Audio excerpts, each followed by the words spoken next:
Human alien hybrids exist. Many of us have heard about these creatures that are created on the aboard aircraft. But what's their goal? All right, I'm starting over because it's that dyslexic thing. I need to talk slower. Okay. Hi, I'm Dr. Rita Louise, and thank you for tuning in to this week's Just Energy TV. Do human alien hybrids exist? Many of us have heard about these creatures that are created aboard alien aircraft. What's their goal or mission is a mystery. But are some of these hybrids walking around among us that do not recall their extraterrestrial origin? To help us dig into this mystery, we're going to be speaking with Miguel Mendonça. He is the author of the new book, Meet the Hybrids. And let me tell you a little bit about him. Miguel is a writer based in Bristol, England. He has gained an honors degree in geography and history and studied social sciences and environmental ethics at postgraduate levels. Miguel studied and worked in sustainability field for 10 years, becoming an authority on renewable energy policy. While serving as a research manager for an international NGO, he wrote textbooks, book chapters, articles, papers, and studies providing an evidence base for campaigners around the world to push for better renewable energy laws in their jurisdictions. He lectures internationally and works with campaigners from NGOs, politics, finance, industry, and civil society on coalition building and strategy. Miguel now writes fiction and nonfiction on ufology, politics, relationships, spirituality, and consciousness. So please welcome Miguel Mendonça. Hey, Miguel, how are you? Hi, good. Thank you, Rita. Well, that is quite a change from working on sustainability to writing about alien hybrids. What brought that change about in you? Well, I'm going to try to give you the shortest version I can. Okay. I was always interested in ETs, UFOs from a very early age. I seem to recall my father giving me a book on UFOs when I was probably 6 or 7 years of age, and then Star Wars happened, which he took me to. So that's it. I was off and running. It was actually when you first read a long time ago in a galaxy far, far away, and then you see something that seems to be happening in the future. I mean, that has an effect on the consciousness of a young person. And I maintained my interests. Then in 2009, I was on vacation with my partner, staying in my parents' cottage in Graciosa Island, where my father was born, and we see this light tracking across the sky that, as far as we were concerned, was a satellite, and then the thing just starts to massively increase in size and luminosity, and then decreased and carried tracking along, and we're thinking, well, you know, what the hell's that thing? Is that just light reflecting off something? And then the thing does it again, and it gets bigger this time, and then it sort of almost pauses, and then I just thought, oh my god, here it goes, and it just went pew! I mean, you know, streak of light thousands of miles long across the sky, and you think, well, that's a spaceship. I mean, there's nothing else that does that. Nature doesn't do that. So thereafter, I was writing fiction. I was writing a novel about truth, and one of the characters started to give me this suggestion, in the way that characters do, that he had something to do with black projects. So in order to give him a little bit of backstory, I thought, well, you know, I'll see what information's out there on ufology and all that now. Black projects, Area 51, and here we are. That novel vanished. I started writing another one, which basically tried to create a framework into which all the different pieces of the story of ufology could fit. And then I discovered through Barbara Lamb's lectures the subject of hybrids, and I had an immediate connection. I felt, and I still can't explain this, I felt overwhelmingly protective towards them. And I don't know why. I don't know why. So I wrote some hybrids into this novel, and then I thought, well, I'll take a chance and see if Barbara is the kind of personality, the kind of character that actually responds to inquiries out of the blue. And happily, she was just such a person. And she said, well, I'm crazy busy now, but let's put something in the diary for next year. So this was like 3 months later. And I thought, well, is that a polite way of blowing someone off, or what is that? I thought, well, I'm going to take a chance. I'm going to sit here patiently for 3 months, and then we'll talk. The first conversation, when I said, hi, how are you doing? She said, fine. I've just come from a meeting in Arizona with a group of hybrids and experiencers and regular people who are talking about how we can bring this information out to the world at large. And it just must have switched on all of these kind of circuits, lights and dials in the back of my head. Overnight, I must have processed like crazy. I woke up, I wrote 8 pages of notes in my journal. I spent a week turning that into a discussion paper, sent that to Barbara. So these are my thoughts on this whole idea of hybrids wanting to share their story with the world. And one of the key things in that paper was that they had some control over the discourse, that they could tell their story rather than have some kind of, I mean, we've all seen what the wrong film crew will do to people in this field. They just make mincemeat out of them. And I thought that is not happening, not on my watch. So I put it to Barbara at the end of that discussion. What do you think about the idea of doing a book? And here we are. It worked out. And as we speak, I know this is going to go out at a different time, but as you and I are talking now, in about an hour or so, the hybrids, 6 of the hybrids from the book, are going to join Barbara on stage for her lecture at the International UFO Congress. Cool. And as far as I am aware, that has never happened. This is actually something of a historic occasion. And we don't know what's going to come out of that. I know there's going to be all the right kind of people there. I think there will be interesting discussions. David Jacobs will be there. And I know some of the hybrids are keen to talk to him because he has his view on what the hybrid subject is all about. And they have a different view. Their reality is very different, it seems. So who knows? I mean, as of right now, that's all up in the air. I mean, you might even, when this does go out live, I'll let you know what happened, and we could even tag in a postscript. Who knows? Okay, sounds great. And I'm a little confused, and I really don't mean to be dismissive, but there are really people walking around that say they're human alien hybrids. And from your scope of the world, what do you think about that? Oh man, that's such a big question. Sorry.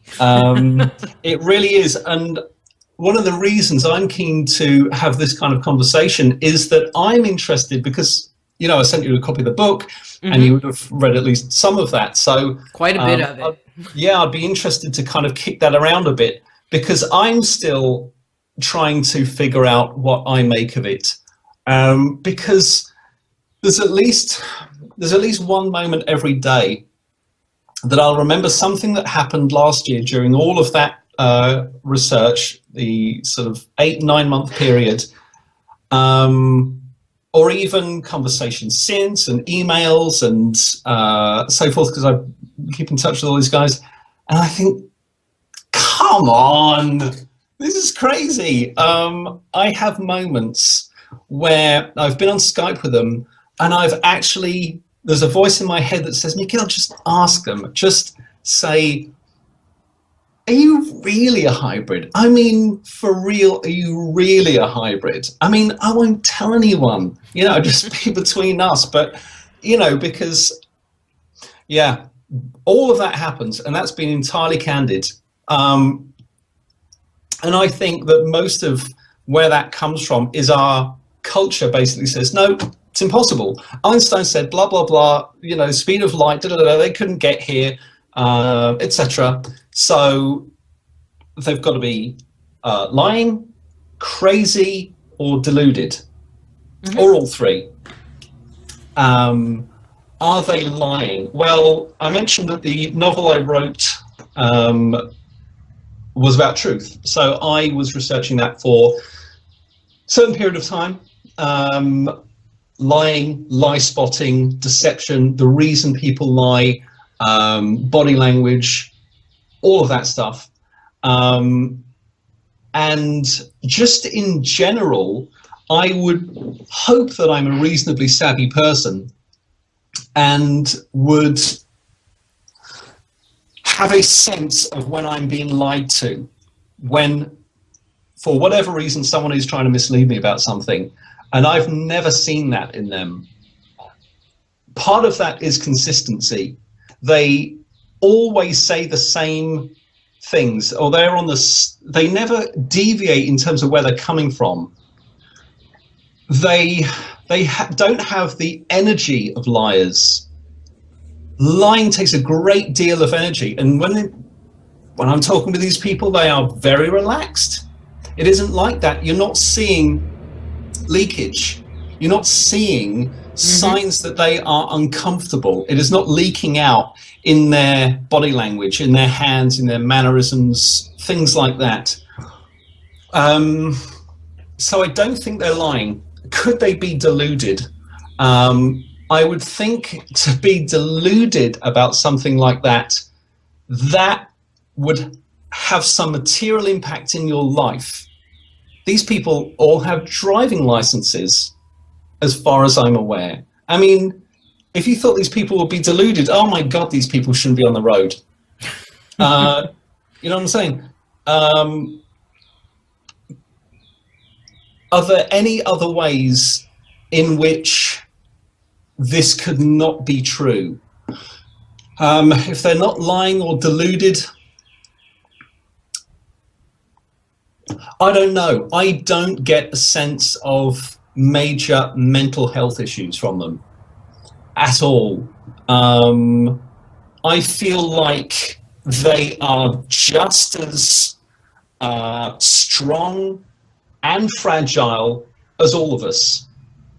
Yeah? They seem, but there is one way in which there is a major difference with these people, and that is that I have a particular energetic interaction with them or response to them.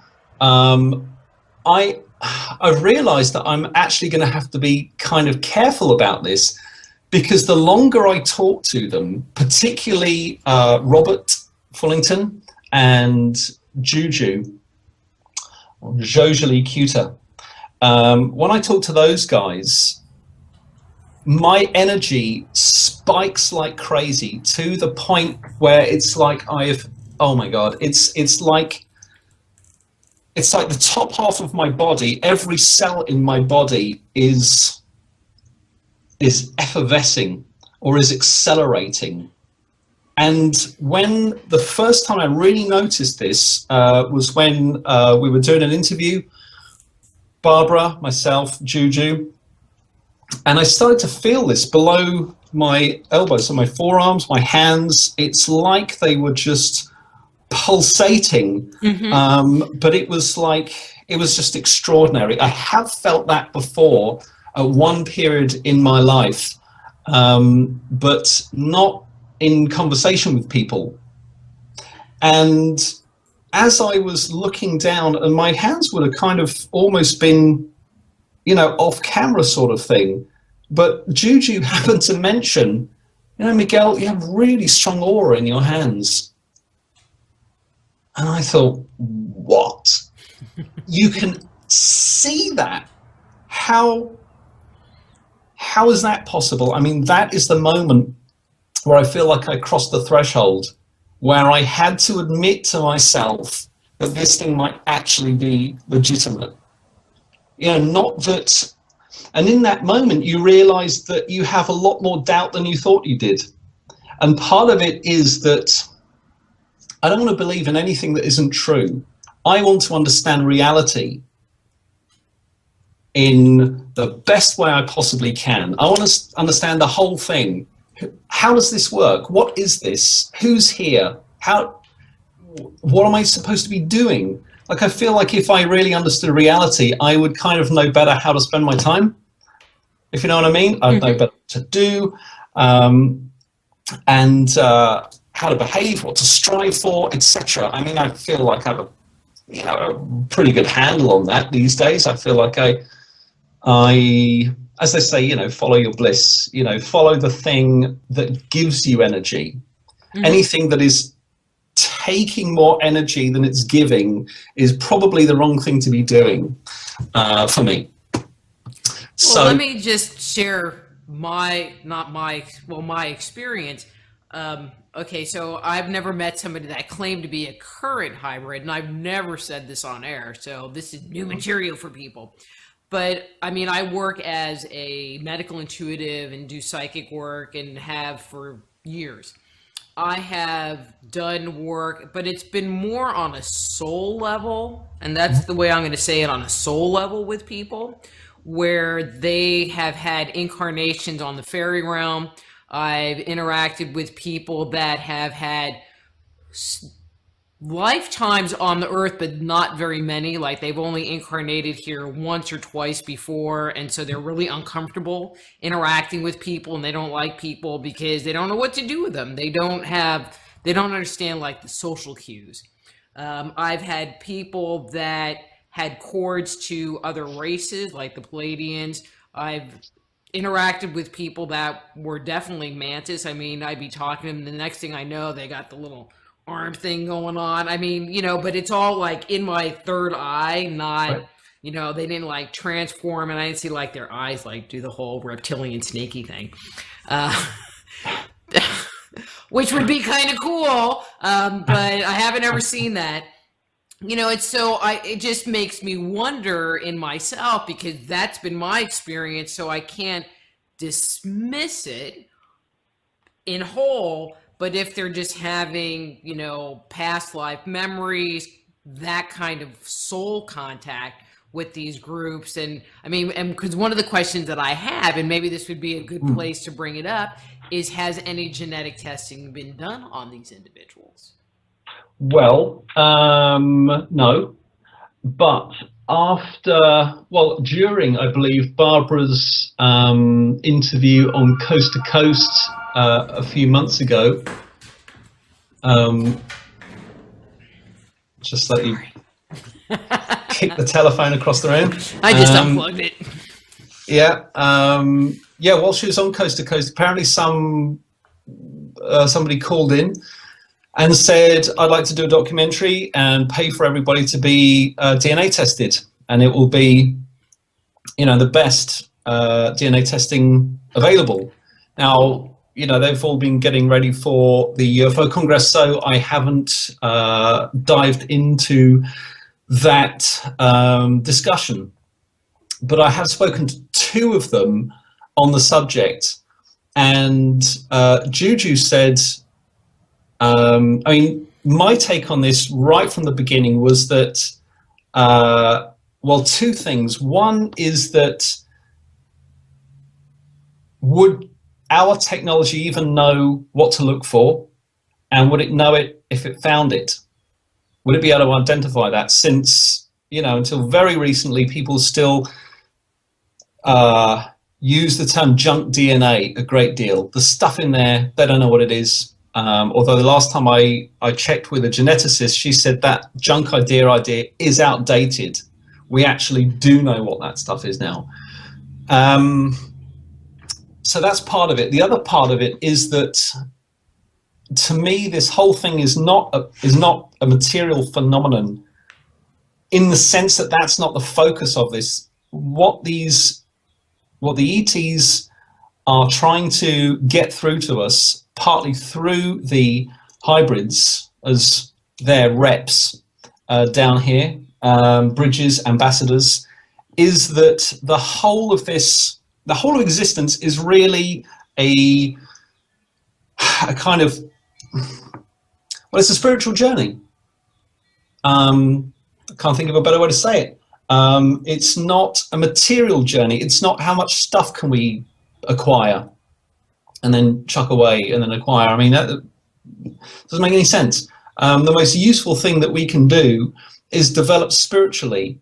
I mean, you have to say that this week, Medvedev in Russia announced a new Cold War. He said that's exactly what's going on. And you'd think that if we had focused on spiritual development rather than material development, material acquisition, that press conference, whatever, that statement does not get issued. How do you have a war of that kind? Or how do you even think that stuff up if we are all trying to develop spiritually? And I think understand that we're all one. Well, I think that the planet would be so different. I mean, because we started on a spiritual path, and then somewhere, and I'm going to say with the rise of civilization, that all changed. And we went into this whole material environment, and we've just been building on it and building on it and building on it. Yeah, so. I mean, and we can all buy into that. That's how we keep warm. That's how we keep comfortable. That's how we keep. I do like indoor plumbing. Yeah, yeah. And in this country, this time of year, central heating, modern dentistry. Boy, there's some stuff I would not want to be without. But yeah, I mean, it's kind of a 10-hour conversation, I think, the spiritual implications of this whole thing. But to answer your question, I feel like the DNA testing, in a sense, is a red herring. I would be as interested in anybody else in the results of that. But they're going to find a lot of human DNA, I've no doubt. But if somebody said, look, I know my guides, my star family have told me I'm 28% reptilian, and they find 28% DNA, they just say, we don't know what this is. Well, but see, I would think that would be kind of confirming. I just interviewed Melanie Young about the Star Child skull, and they found some human DNA, and then they found this other group of DNA that they can't classify. Now, they don't know if it's because the skull is old and they're not really getting good samples because it's a 900-year-old skull. But if you have a living, breathing person and they have this chunk of DNA that don't fit anywhere, I think that would, and especially if you have several of them that have this weird DNA that doesn't fit, I think that would be pretty compelling. I do, but I think that I think of meditation and Buddhism in a similar way, that you can pay just as much attention to what the hybrids are saying with or without the DNA. Yes. It's like you discover meditation. You say to a friend, oh my God, it's changing my life. It's the most amazing thing. And that person says, well, I want to see the data. I want to see a report that shows exactly what is happening to the brainwaves, what the implications of that are, and then we'll talk. Well, no, I mean, well, yeah, okay, you could go that way, or you could just try it and see what happens. And I feel like the information that's been shared by the hybrids has changed my life for the better. I've no doubt about it. in many ways, I feel like it's confirmed some things to me. It's opened some new avenues of thought, whether that's intellectual, philosophical, spiritual. They've impacted my life in many different ways. They make me see the world in a different way. And they've also, I feel, and this is kind of personal, it's kind of an interesting thing that's emerging. They have given me almost permission to explore my own identity in a wider sense. And so is that kind of a message part of the book? I mean, because there's your experience, which is great, and but then there's obviously for the reader, do you feel like they're going to get that sense that they can take a step back and go, well, who am I really? We have had some fantastic feedback so far, which is humbling and heartwarming and confirming in many ways. I said to Barbara when we were wrapping up the book, my God, if people get only 10% of what I've got out of this, their lives will change for the better. I've no doubt about it. And that feels really good. And we continue to get that feedback. Everybody has their own entry point to this. They have their lens through which they view all of this. Some will be more familiar with it. They will be ready. They will recognize some aspects of this and say, oh yes, I've kind of read those ideas before. I'm familiar with that. That's new. Other people, like my mother, the best critic. Yeah, what is her experience? I mean, my mother is somebody who is, in the nicest possible way, the squarest person I know. There's nothing alternative about my mother. Very, very, very grounded, which is extraordinarily helpful when you're going through this kind of process.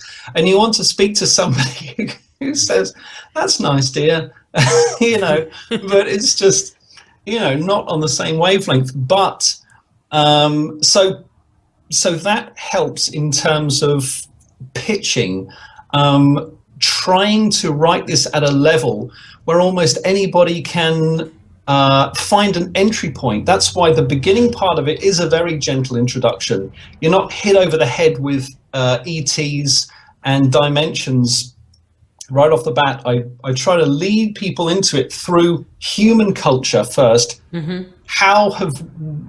What hybrids exist here? What is the definition, the function, the utility, etc., and begins to give us an idea as to how it might be that something that is not entirely human and is part something else might be useful. We're here talking to Miguel Mendonça about his new book, Meet the Hybrids. And Miguel, one of the things that I'm curious, when you have talked to these individuals, what races come up? I mean, you mentioned reptilians.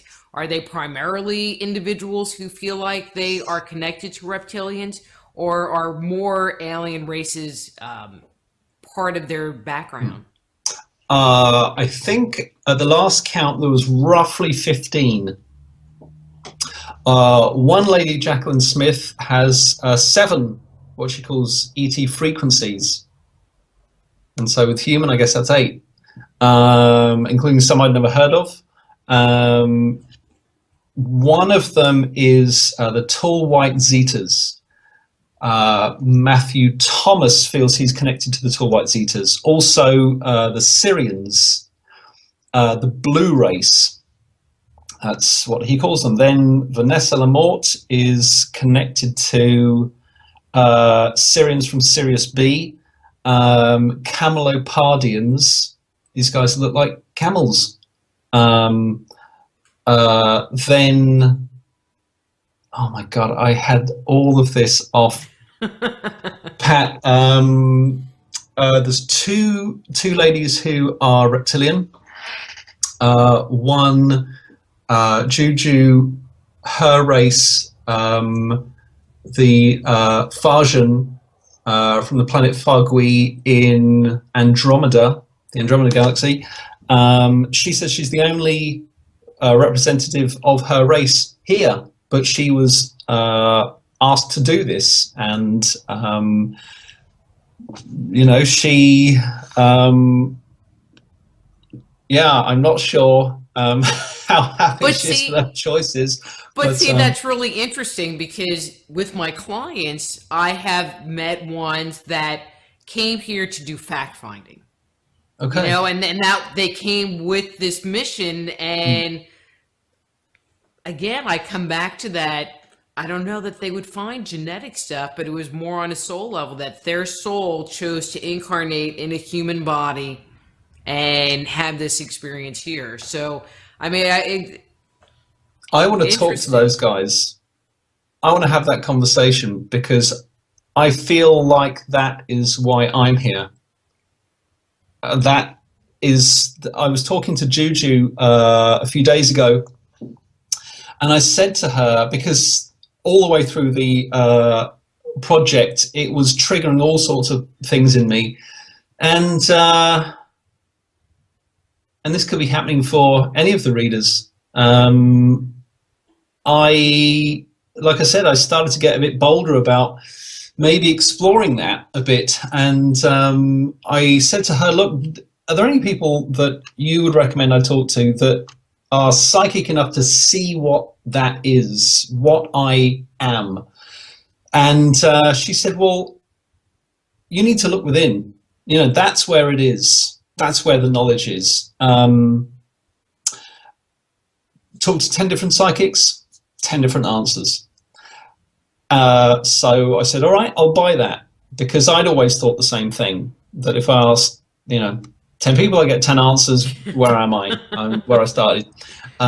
So I started to talk about what, how I feel being here, and what my journey's been, and, particularly after the last year. And then there was just this shift of some kind, and it was like someone else was using my mouth as a loudspeaker, and this this line came out clear as a bell: I have the soul of a wanderer. And it came with this massive reverberation in my solar plexus. When you hear something that is just true. Mm-hmm. It was like that. Someone used to call it the truth center, the solar plexus, and it was like my solar plexus was a gong that somebody had just bashed, honestly. And if that hadn't happened, I might just think, well, I was just pulling stuff out of thin air. But this week I've been reading Carla Ruckert, her book on wanderers, and there's a thing in the beginning, a questionnaire, like out of 100 points, to see if you have an ET soul, and I had 85 out of 100, and it says 75 and above, you very probably, in our considered opinion, would have an ET soul. And I've got a feeling that there are a hell of a lot of people who, if they did that questionnaire, would be there or thereabouts. So that business of coming here to kind of gather information for years and years and years, since I was a teenager, I wanted to write a novel about ETs that came here trying to understand humans, came here to do a research project on humanity. All my life I've been trying to work out these guys, and I'm still baffled. Doesn't make sense to me, but I have endeavored in all kinds of different ways to find out what's going on.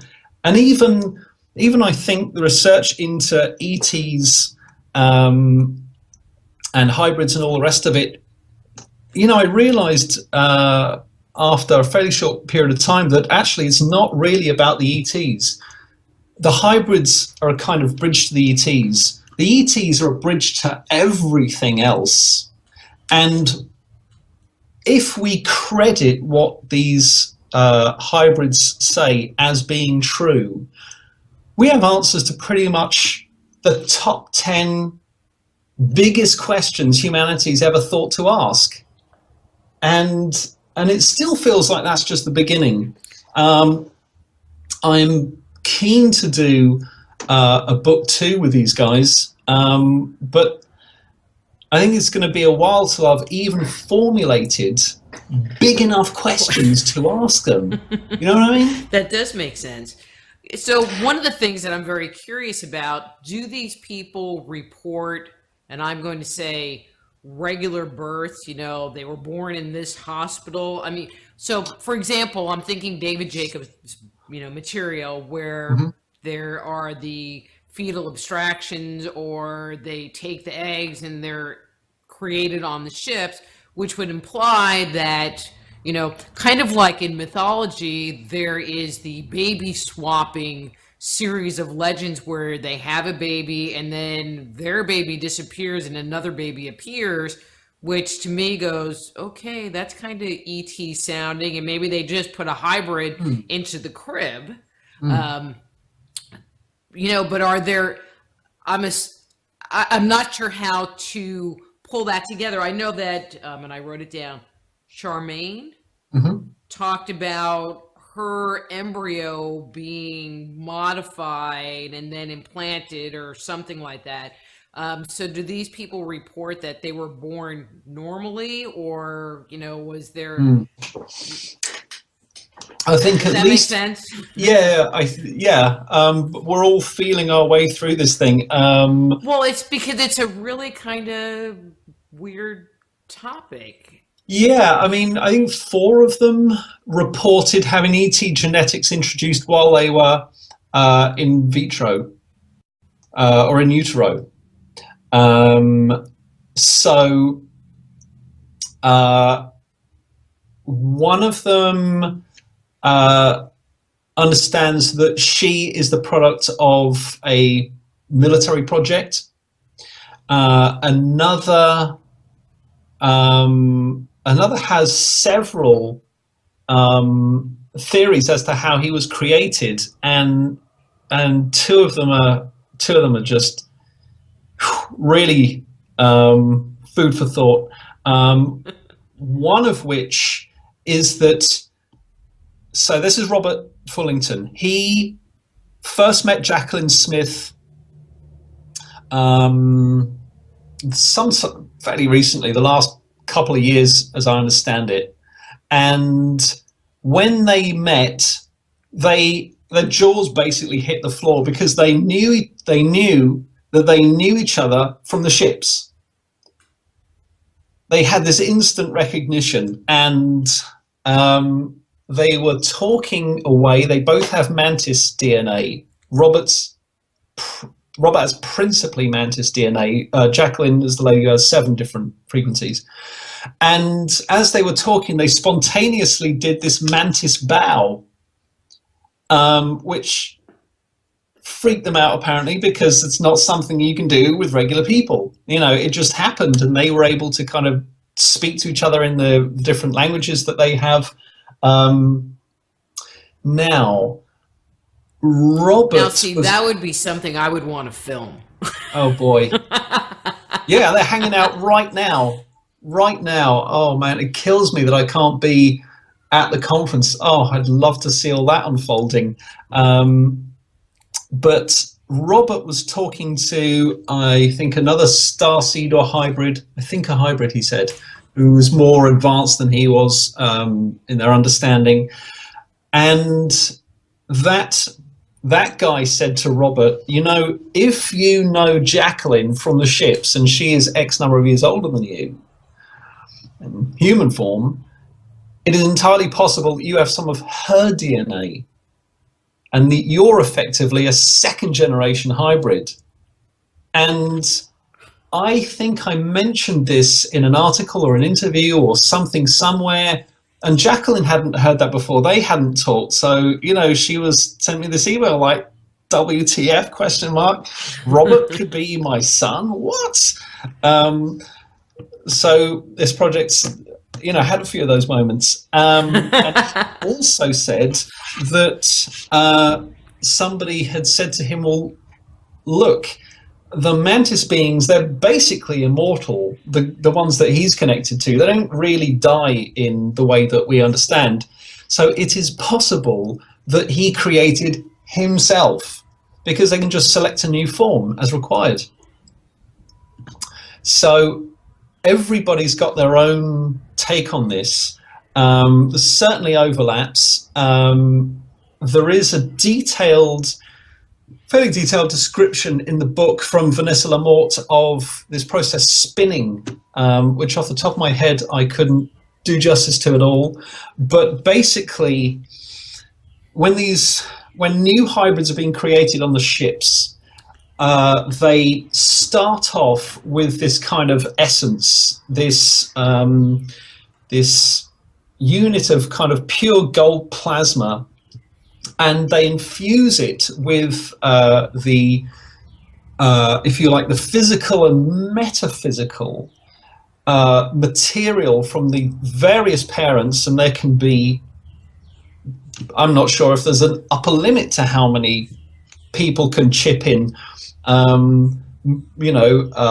energy, galactic imprints, I think she called them, DNA, etc., to this ball of plasma, and then it goes through a process called spinning. She called spinning, and this thing basically spins in this kind of toroidal field to blend all these different elements, and then it sets up. Her terminology was a cell matrix for the body, and then where the soul comes in, I don't know, but at some point then that material exists, which can then, I guess, be transferred to a woman down here, and the being can incarnate. So I feel like these guys have all kinds of ways of going at it. Well, you're explaining all this stuff, and so in my mind, and my guides they have a very good sense of humor. So they're like, they're mixing all this stuff up, and then they're going to like put it in the oven, and then you go, oh, yeah. And then they're, they implant it in the woman. I'm like, oh, I guess they did put it in the oven. Yeah. Funny. So you interviewed 8 individuals. Do you think that there are more? Have you come upon more people who identify themselves as hybrids? Before, during, and after, in fact. We know of others that, did not want to participate. But, we felt like eight was going to do it. Then, the strangest thing, I hadn't put anything at all on Facebook about this, nothing, until the book was literally maybe a week away or something like that, maybe when it was published. So I said nothing to nobody.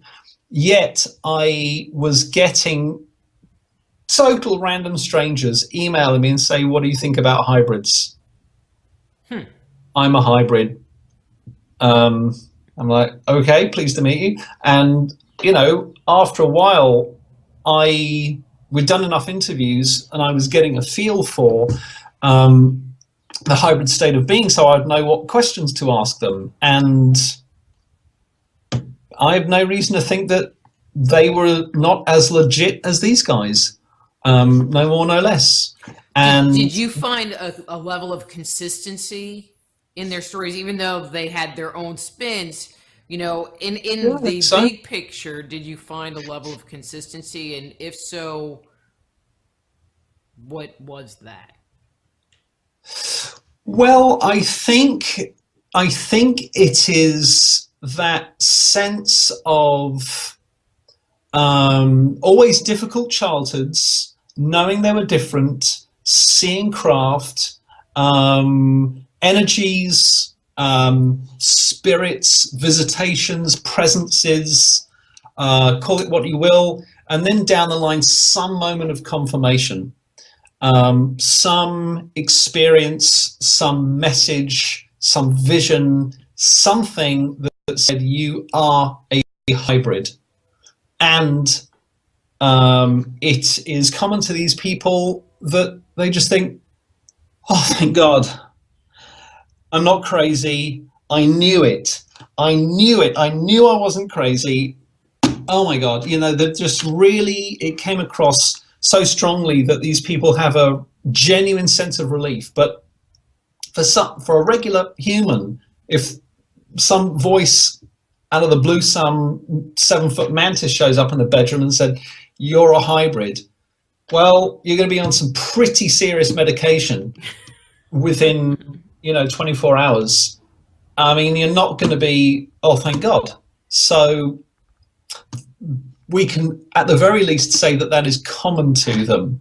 That sense of relief, that sense of acceptance, that sense of now I can get on with it. But Robert, and you should talk to this guy at some point, he has such an interesting take on all of this that he said that's the first bit, that you start off with this real sense of relief of understanding what you are, getting comfortable with that, and that's kind of now the door's open.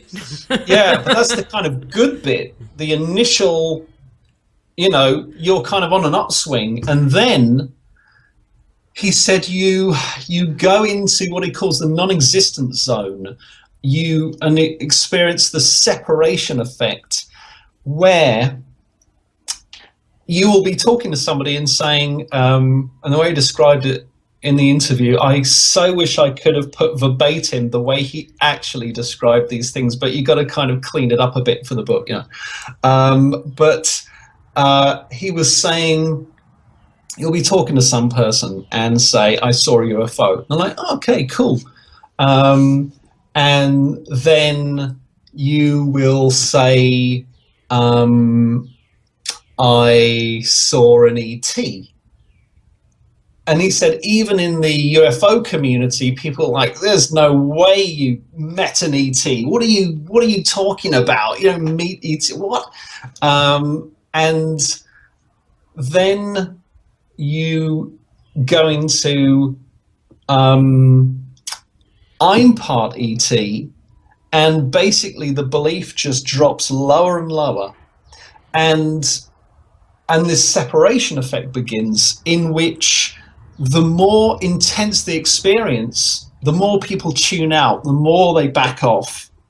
People are happy to say you saw a light in the sky, something that's out there, that's fairly safe. It's out there. Well, it could have been a plane, though. I mean, that could have been anything.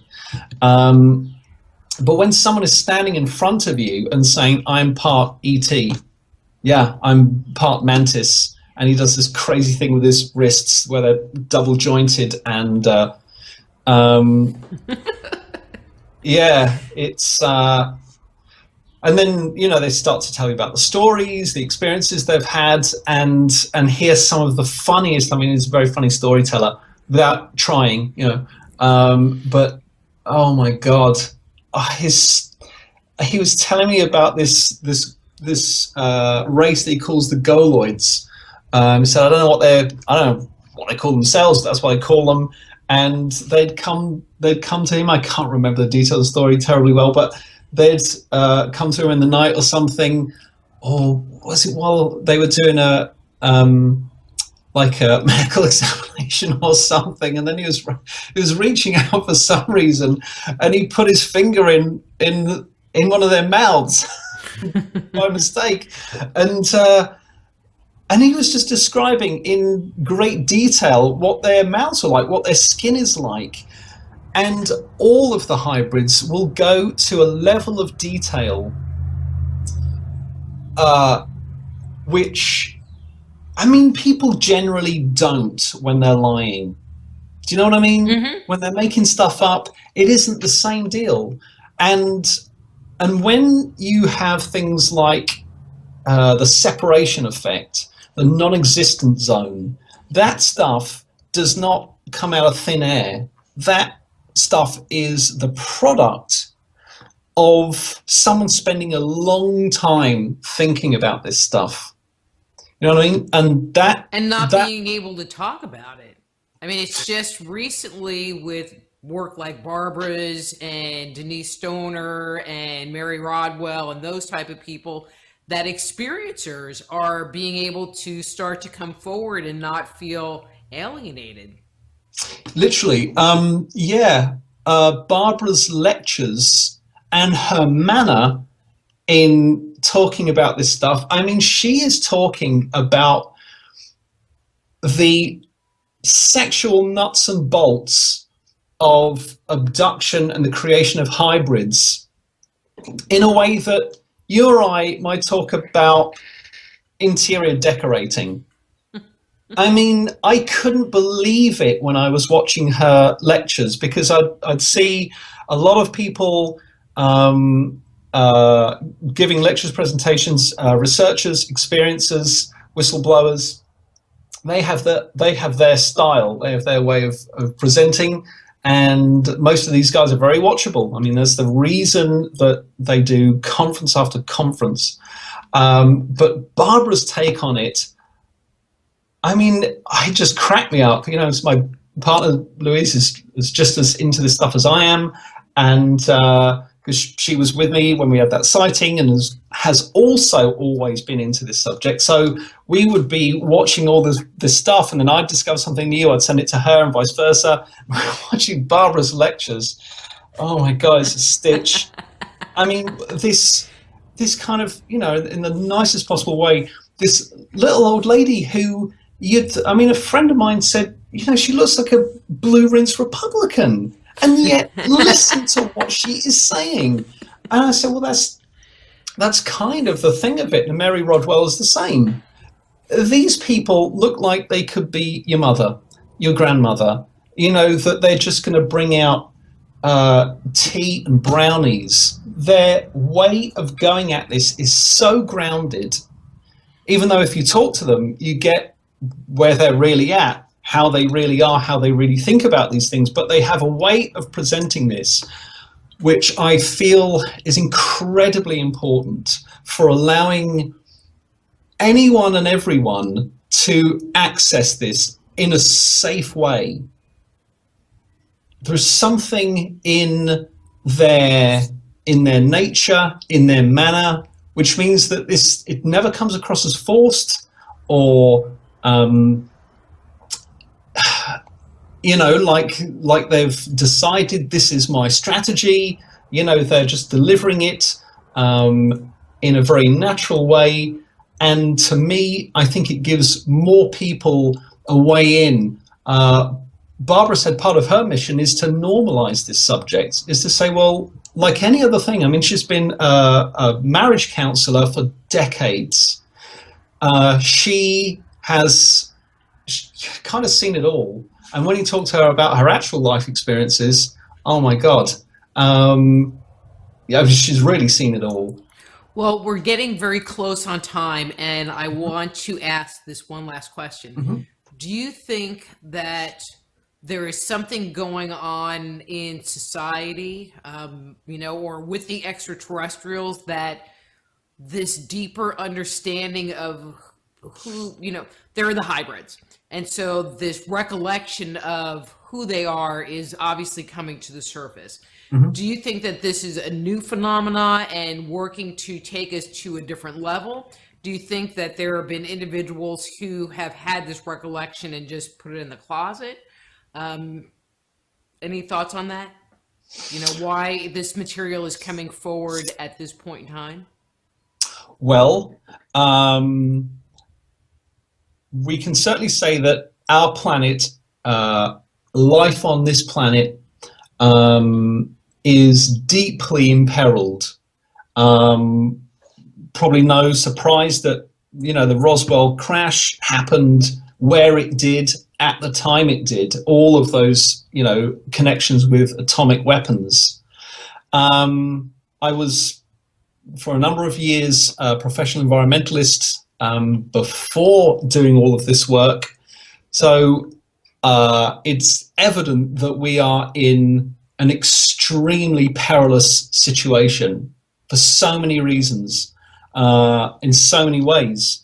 And I don't think it's any kind of accident that all of this is happening now. Mary Rodwell is in the process of finishing her book on star children. And I mean, if you think the material on hybrids is mind-blowing, wait till you read that book. I mean, it's extraordinary. The more people I talk to of late in and around ufology, the more, or particularly those who have been working in ufology, researching, teaching for a long time, there is certainly, I think, a growing consensus around the kind of spirituality of this subject. And I feel that this is all connected, that there is an awakening that is going on this planet at this time. I mean, we haven't even, God, we need like a second hour just to get into what the hybrids are here to do, this whole business of ascension.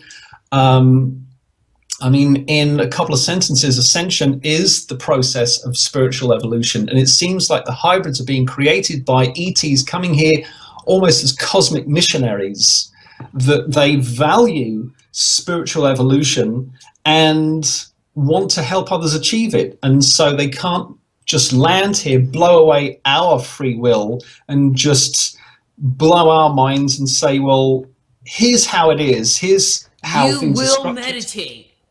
Yeah, and you're going to stop freaking out about the next Samsung or Apple phone. Those things are genuinely unimportant. The action is elsewhere. They're not going to do that. Although I feel like at some point they might have to step it up. I mean, the hybrid